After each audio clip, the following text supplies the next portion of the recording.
नमस्कार, मैं रुमाना इसार खान भारत की नागरिक हूँ। इस देश में रहती हूँ जहाँ देवी के तौर पर महिला की पूजा होती है, लेकिन इसी समाज का काला सच जानते हैं ना आप? 7 दिन की बच्ची से लेकर 70 साल की बुजुर्ग महिला तक यहाँ रेप का शिकार होती है।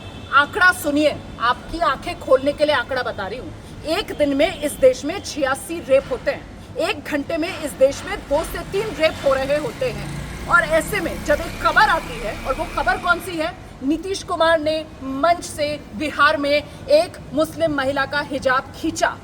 हम बहस क्या कर रहे हैं? हिंदू मुसलमान की। हम बहस क्या कर रहे हैं? हिजाब बैन की। हम बहस क्या कर रहे हैं? हिजाब होना चाहिए, नहीं होना चाहिए, चेहरा दिखाने में शर्म क्यों आती है, ये मुसलमान इन्होंने आखिरकार हिजाब ओढ़ा ही क्यों है? क्या हमारी बुद्धि घास चढ़ने चली गई है?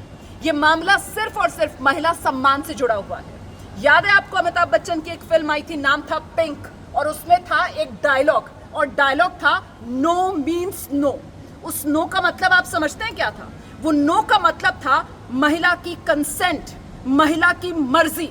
और यहाँ सारा मुद्दा इसी बात पर आकर टिकता है कि बिना किसी महिला की मर्जी के आप उसे छू भी नहीं सकते हैं। उसका कपड़ा खींचना तो दूर की बात है, लेकिन हमारी संकीर्ण सोच या फिर हमारी समझ पर एक समाज के तौर पर हमें अफसोस करना चाहिए।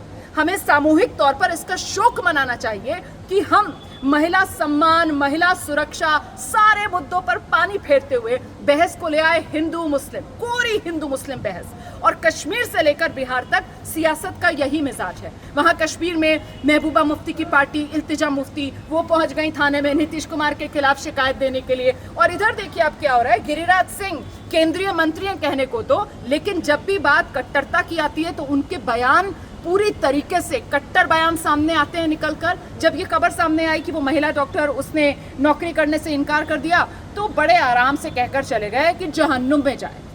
इसके अलावा खुद नीतीश कुमार की पार्टी, उसका डिफेंस आप देखिए, नीतीश कुमार माफी नहीं मांगेंगे, इतना तक तो समझ में आता है। लेकिन आगे वो कहते हैं कि साहब देखिए, हमने तो मुसलमानों के लिए कितना किया, हमने तो जो प्रॉफिट चाहते थे कि शराबबंदी होनी चाहिए, राज्य के अंदर वही शराबबंदी लागू कर दी है। मतलब कहाँ धर्म पर लेकर जा रहे हो भाई इस बहस को?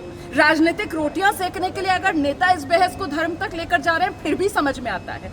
लेकिन अगर समाज भी इसी तरीके से महिला सुरक्षा से जुड़े मुद्दे को लेकर संवेदनहीन हो जाएगा, तो फिर अगली बार ये मत पूछिएगा कि आखिरकार रेप कैसे रुकेंगे, ये मत पूछिएगा कि आखिरकार एक समाज के तौर पर हम महिलाओं का सम्मान क्यों नहीं कर पाते।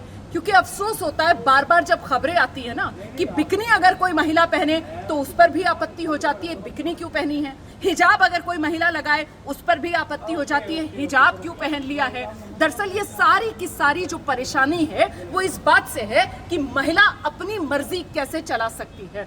और यही तो रेप में बुनियादी तौर पर जो बात बार बार सामने निकल कर आती है कि कोई सेक्सुअल प्लेजर के लिए नहीं, लेकिन सिर्फ और सिर्फ एक महिला के शरीर पर काबू पाने के लिए, उस पर अपना डोमिनेशन दिखाने के लिए, यही बड़ी वजह रेप की सामने निकल कर आती है। और यही बड़ी वजह इस मानसिकता की सामने निकल कर आ रही है कि महिला अपनी मर्जी कैसे, महिला पर हमारी मर्जी चलेगी। ये जो सोच है ना, महिला क्या पहनेगी, कैसे पहनेगी, कब पहनेगी, कहाँ जाएगी, कहाँ नहीं जाएगी, किसके साथ जाएगी, किसके साथ नहीं जाएगी, क्या खाएगी, क्या नहीं खाएगी, जब तक ये सोच थोपते रहोगे महिलाओं की सुरक्षा के लिए कुछ नहीं कर पाओगे।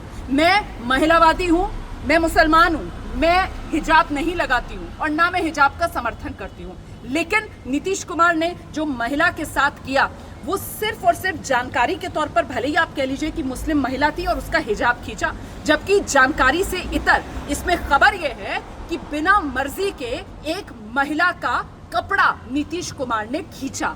और इसी खबर को पकड़कर इस खबर पर प्रतिक्रिया दीजिए। अगर नहीं दे पा रहे और सिर्फ हिंदू मुस्लिम कर रहे हैं तो फिर कम से कम महिला सुरक्षा के मामले में आप जीरो हैं, सिफर हैं। मुद्दा मेरे दिल के करीब था, इसीलिए इस पर बात रखने आई थी। इजाजत दीजिए।